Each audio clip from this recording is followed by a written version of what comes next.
This episode contains discussions of death and incest. Listen to your own discretion.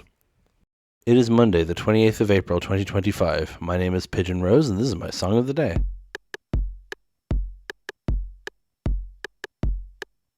Here we are, the final week of Pigeon's Song of the Day. Oh, it's been a long year, but also it feels kind of short. I'll tell you something. I'll miss doing this, but also I'll be glad to not have to record and edit every fucking day, because that's a hell of a thing, even if the episodes are short. Although this one will probably be a bit longer, because the song we're talking about today is a bit longer than my usual fare. Although, you know I love long songs. The song we're talking about today is The End by The Doors, which is the final track on their first album. Now, if you know this song, you might just know it because it's a well-known song, but you also might know it because it famously plays over the opening sequence of Apocalypse Now. And I mean, I always liked this song, but watching Apocalypse Now a few years ago put it back into my consciousness, you know what I mean? Like, it made me really listen to it. Back when I was in college studying writing and literature, we had to do a comparative thing, and one of the texts we talked about was Heart of Darkness by Joseph Conrad, which is what Apocalypse Now is based on. So I did a whole thing where I talked about Heart of Darkness, Apocalypse Now, and Spec Ops: The Line. And so this is what caused me to finally actually watch Apocalypse Now, because I hadn't seen it before. And it's a great movie. Hard watch. But this song very much does establish the atmosphere right at the start of the movie. So, but I mean, it has its own life outside of that. So it is 12 minutes long almost. So settle in, I guess. Let's go listen to it now and then come back in a few minutes and talk about it.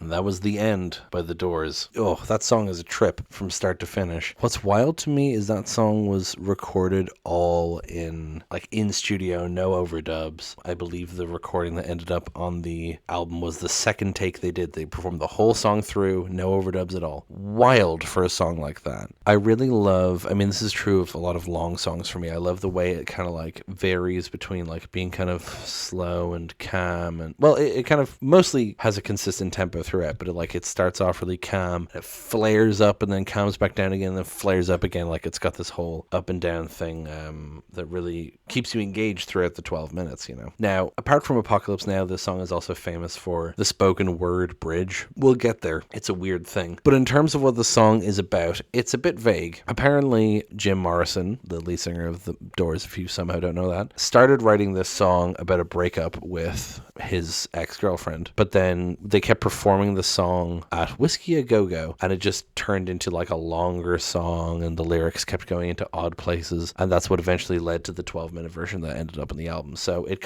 started off as a breakup song, but it turned into a bunch of other stuff. You could still interpret it as a breakup song, you could interpret it as a song about death, you could interpret it in a lot of ways, I'm sure. There's a one quote here, hold on. It started out as a simple goodbye song, probably just to a girl, but I see how it could be a goodbye to a kind of childhood. I really don't know. I think it's sufficiently complex and universal in its imagery that it could be almost anything you want it to be. That makes sense. So it starts off with, "This is the end, beautiful friend. This is the end, my only friend, the end." Which is essentially the chorus. It doesn't come back a lot, but it does come back at the end, you know? And so when he says, "This is the end, beautiful friend. This is the end, my only friend, the end." On the one hand, he could be talking to a beautiful friend. He could be talking to the ex, or he could be referring to the end as his only friend, you know? And it could be a breakup. He could be welcoming the darkness, right? The end is death. It's the darkness, the void, you know? My only friend, the end. He's accepting it. "Of our elaborate plans, the end. Of everything that stands, the end. No safety or surprise, the end. I'll never look into your eyes again." So, I mean, of our elaborate plans, the end. Well, after death, yep, nothing continues. But also, maybe they had plans to get married, and then that's ended because of the breakup, right? "Of everything that stands, the end. No safety or surprise, the end. I'll never look into your eyes again." Again, these apply perfectly to breakups and to death. Can you picture what will be so limitless and free, desperately in need of some stranger's hand in a desperate land? Again, that could be, it sounds like apocalyptic in a way, in a desperate land, you know, reaching out for some sort of connection to someone. And it sounds like he's saying, can you picture what it'll be so limitless and free? He's imagining death and wanting to hold someone's hand as he passes, you know what I mean? Lost in a Roman wilderness of pain, and all the children are insane. All the children are insane, waiting for the summer rain. Yeah. A Roman wilderness of pain is interesting. He's kind of bringing up mythology, which is interesting because he brings up Greek mythology later. And then there's danger on the edge of town. Ride the king's highway, baby. Weird scenes inside the gold mine. Ride the highway west, baby. Ride the snake to the lake, the ancient lake, baby. The snake, he's long, 7 miles. Ride the snake, he's old and his skin is cold. The west is the best. The west is the best. Get here and we'll do the rest. The blue bus is calling us. The blue bus is calling us. Driver, where are you taking us? It starts to get weird and trippy here, He's straying further from the subject matter. Danger on the edge of town. Ride the king's highway, baby. He could be talking about a lot of things here. Weird scenes inside the gold mine. Ride the highway west, baby. Ride the snake. Very strange things to bring up here, but ride the snake to me makes me think it's like a biblical reference. Ride the snake being like, go with Satan, the snake, the serpent, right? To the lake, the ancient lake, baby. The snake, he's long, 7 miles. 7 is a holy number, could be referring to that. The west is the best. Get here and we'll do the rest. The blue bus is calling us. The blue bus, apparently in Santa Monica, there's the big blue bus system, which could be what's being referred to here. However, people are saying it could also be referring to oxymorphone, which was a blue pill. It could also be referring to peyote, is what this person on Genius is saying. It could be a lot of things. And then driver, where are you taking us? Sounds like a drug trip. And then the famous spoken word bridge. The killer awoke before dawn. He put his boots on. He took a face from the ancient gallery and he walked on down the hall. He went into the room where his sister lived, and then he paid a visit to his brother. And then he walked on down the hall and he came to a door and he looked inside. Father? Yes, son. I want to kill you. Mother? I want to.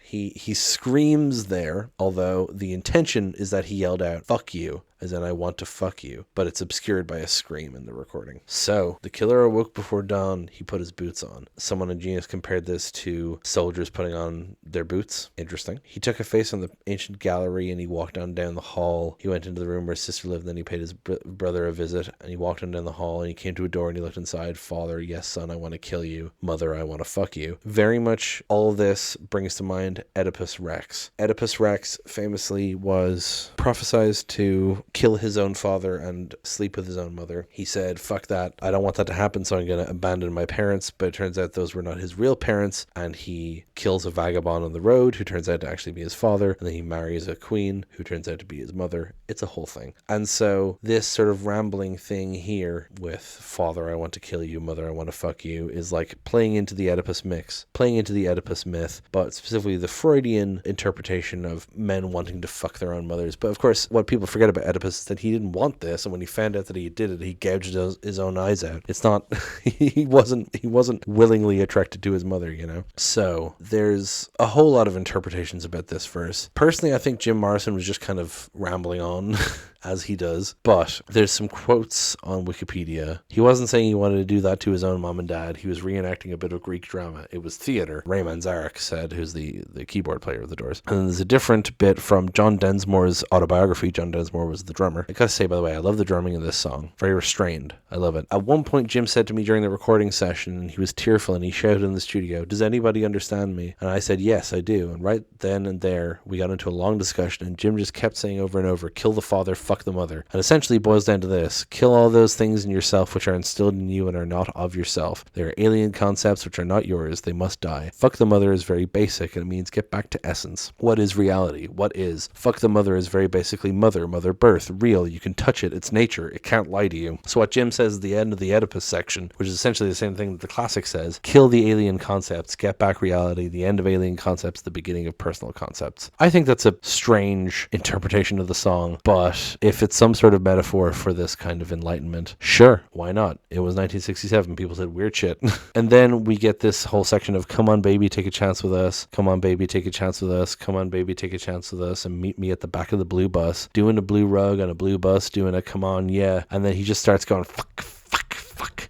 come on, fuck. I'm not going to read out the whole thing. He says a lot of things there. And then going kill, kill, kill. It's interesting that he managed to sneak this into the recording, but yes, he just starts saying fuck all the time. And it really feels like sort of an Oedipus breakdown, you know, which is a really interesting thing to record for an album. And then we get the chorus again. This is the end, beautiful friend. This is the end, my only friend, the end. And then it ends with, it hurts to set you free, but you'll never follow me. The end of laughter and soft lies, the end of nights we tried to die. This is the end.